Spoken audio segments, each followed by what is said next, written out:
Ukraine's latest armor donor, a military museum, scouring the globe's arsenals to provide Ukraine with Soviet-designed material is nothing new, but sourcing systems from museums is less common. This is from the Warzone website. Welcome back. You're watching Everything Weapons. Consider smashing the like button, and don't forget to subscribe. In one of the more unusual, unorthodox examples yet of where the Ukrainians are sourcing military hardware, a Danish military museum has begun transferring vehicles from its own collection for use in the war against Russia. Panzer Museum East, a privately run museum in Denmark specializing in Soviet and Warsaw Pact armor, announced that it has delivered its first batch of armored vehicles to Ukraine. They say, quote, "We have now completed the first shipment of vehicles to Ukraine. The first one to be picked up was our fine BMP-1, and the second one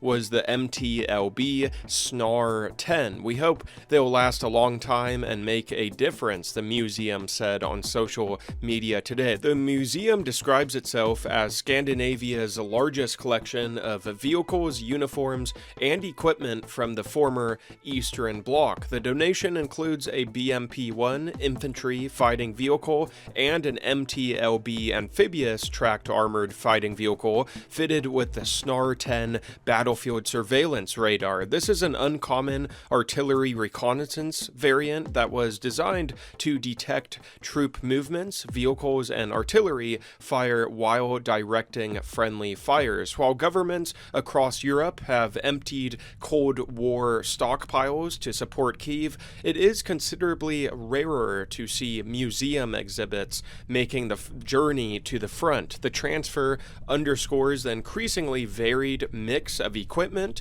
finding its way into Ukrainian service after more than 4 years of high-intensity warfare. Entering service in the late 1960s, the BMP-1 is among the most iconic Soviet armored fighting vehicles ever built. Although obsolete by modern standards, Ukraine already operates the type in significant numbers, meaning integrating another example should be straightforward, assuming it remains mechanically sound. So they went with the vehicle that would require the less retraining, obviously, right? And the BMP-1 was a revolutionary design when it did appear at first, becoming the world's first true infantry fighting vehicle by combining mobility, armor, and the ability for infantry to fight from within the vehicle. Armored with a 73mm low-pressure gun, a coaxial machine gun, and a 9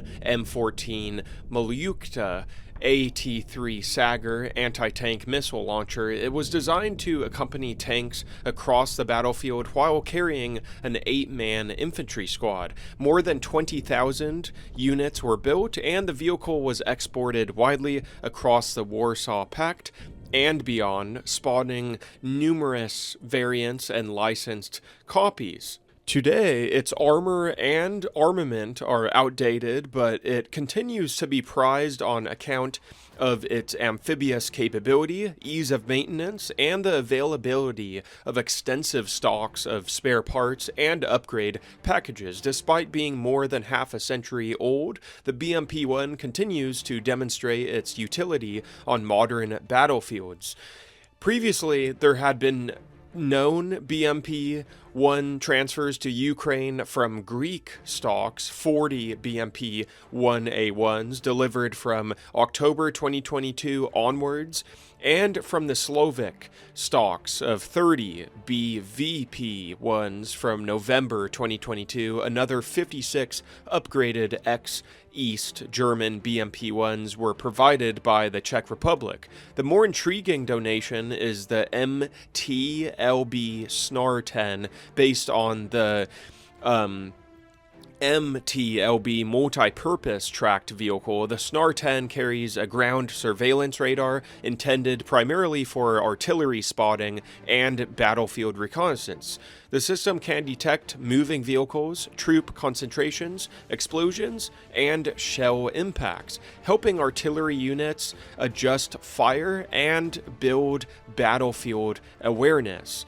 However, the museum's wording of first shipment strongly suggests more donations for Ukraine may already be planned. Beyond the BMP-1 and SNAR-10 that we have now gone to Ukraine, the Panzer Museum East collection remains packed with Warsaw-packed hardware, including the T-72, the T-55 main battle tanks, a T-76 amphibious light tank, TS-1 Gvozdika self-propelled howitzer, Gvozdika, yeah, I don't know how to say it, a BRDM reconnaissance and anti-tank vehicles, BTR-60 command vehicles, and more. The museum also displays dozens of Cold War military trucks, field support vehicles, artillery pieces, and other specialist types of equipment. Now, the departure of these armored vehicles from a Danish museum floor for an active war zone is another reminder of the extraordinary lengths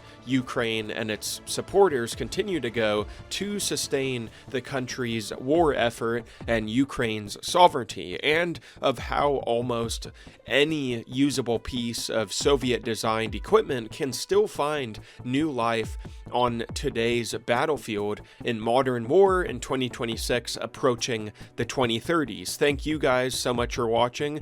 Be sure to like the video down below. A thumbs up is greatly appreciated, guys. It does help me out a little bit in the algorithm, kind of pushes my videos to new viewers. Type us a comment down below of what you thought about this episode. As always, subscribe, especially if you are new. Most viewers, sadly, don't even check if they hit the sub button, so just subscribe, guys. It takes 2 seconds. Why not? Don't be a weirdo. Don't be a stranger. Ring the bell if you don't want to miss any video we post in the future. And as always, take a look at my older videos on the channel. Lots of older content to binge watch already on the channel. Follow me on Instagram, Rumble, X, TikTok, Snapchat, Instagram. We're on all platforms, so be sure to find me on your preferred social media if it isn't YouTube. And I will see you guys in my next video. Have a good week. Take care.